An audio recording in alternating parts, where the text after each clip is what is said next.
നമസ്കാരം.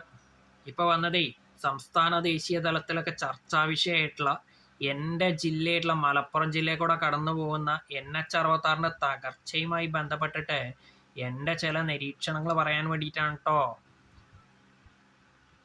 മികച്ച സാങ്കേതിക വിദ്യയുടെ സഹായത്തോടു കൂടി മികച്ച സാങ്കേതിക വിദഗ്ധരുടെ മേൽനോട്ടത്തിൽ പണി കഴിപ്പിച്ച ഈ റോഡിൻ്റെ തകർച്ചയ്ക്ക് കാരണമായിട്ടുള്ളതേ ഉപയോഗിച്ച മണ്ണ്, റോഡ് നിർമ്മാണ സമയത്ത് അടിയിൽ ഉപയോഗിച്ചിട്ടുള്ള മണ്ണ് അടിയിൽ നിന്ന് ഒലിച്ചു പോയി എന്നുള്ളതാണ്.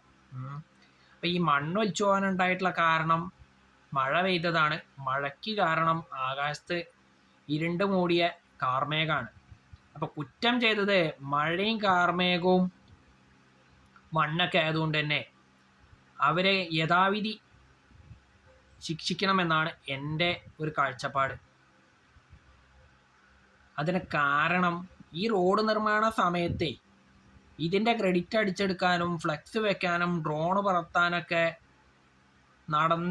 അല്ലെങ്കിൽ നടത്തി വന്ന ഉത്സാഹം ഈ റോഡ് തകർച്ചയ്ക്ക് കാരണക്കാരായിട്ടുള്ളവർക്കെതിരെ നടപടി എടുക്കുന്നതിലും വേണം എന്നുള്ള ഒരു കാഴ്ചപ്പാടുകൊണ്ടാണ് കേട്ടോ.